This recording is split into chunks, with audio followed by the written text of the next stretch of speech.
The quarterback situation is absolutely the story for FAU. However, Coach Tom Herman emphasized this is not a quarterback battle. Cam Fancher is the starter. Kason Wiseman, we will see some snaps. He'll play in the second quarter. And as for the second half of the game, well, Tom Herman said they'll determine that, and he'll get with Coach Fry, and they'll decide on who will be starting in the third and fourth quarter. Guys, FAU may be nationally ranked, but Coach Dusty Made is not taking this Tulsa team lightly. They're coming off back-to-back conference wins, and they also knocked off Wichita State midweek. Coach May saying their speed and agility may be a tough test for his Owls tonight. I spoke to Coach May just a few minutes ago and asked him his message to the team, and he said, "It's February. I want my guys to have fun. There's so much more basketball to be played ahead." It's a great night, Kyle. The story tonight is Jordan Skilkin will be looking to win back-to-back titles on the platform. If she can get it done, she'll be the first Longhorn to do it since Samantha Bromberg. CJ Campbell with 2 touchdowns, a career-high 145 yards. What went well for you tonight? Just trusting in my old lineman and just making sure I hit the right holes, really. Definitely toasty warm down here. Just kidding, guys. The weather is definitely a factor. When I talked to Cornell coach Jenny Grapp before the game, she joked with me and said, "We practice outside in Ithaca. This weather is nothing.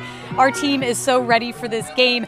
As for the threat that Yale poses to them, they are so dominant on the draw, so containing them and trying to get those draw control wins for Cornell will be big. Coach May, what has made your defense so effective? I thought we were very disciplined. We stayed in front of the ball. We didn't bite on any shot fakes, and we tried to force them to score over us.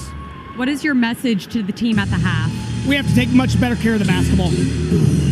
Thanks, Coach. You played 2 quarterbacks in the first half. How do you evaluate their performances? Well, I thought Cam did pretty good. Again, he got banged up.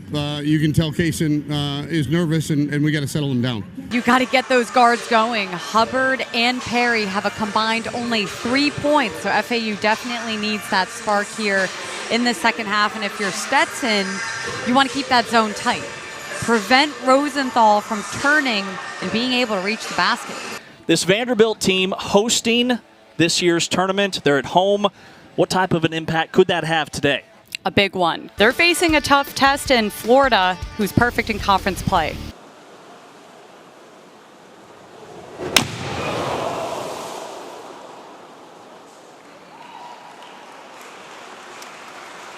Looks like Boyle hit the platform and ended up going short.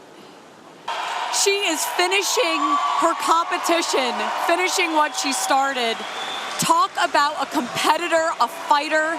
You see that emotion that she has on the 10-meter and the encouragement from not only the Texas Longhorns, but the entire pool. Talk about a fighter.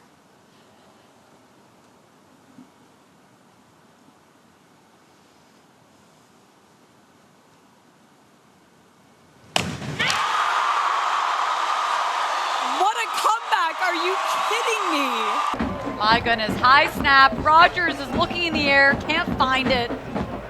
Somehow slides, gets it right before FIU can get to it. That could have been very dangerous for North Texas. Rogers did a good job of saving that. Natalie, with homecoming comes some special hardware. That's right. Wagner has a very special homecoming tradition. The top offensive and defensive performers in the game get awards named for 2 former Wagner players who were killed in combat. Quarterback Jake Cady won the Robb Memorial Trophy, and linebacker Justin Riley won the Leah Memorial Trophy this year. Wagner coach Tom Masella also earned the Robb Trophy when he was a player as well. Got to ask you about that last goal. It was like a slide behind the back, over the shoulder. I don't even know if our bodies can move that way. That's got to be a SportsCenter top 10 play right there. How did you do that? Take us through it. I think it was a lot of luck, some slippery turf. It was really like the only thing I had left at my disposal. We'll have a double dose of 3 meters starting with the women, where Haley Hernandez, the freshman from Texas, is seated first. She already secured that first Big 12 title on the 1 meter last night, so a quick turnaround for her. This series has been exciting from start, and I'm sure the finish will be just as good. FAU came out swinging. There's Kylie Chanel swinging for the fences. Presley Liebrick scores. Cameo Kasuti scores. Unbelievable. Parrish underneath, ready to take it. Hubbard swats it.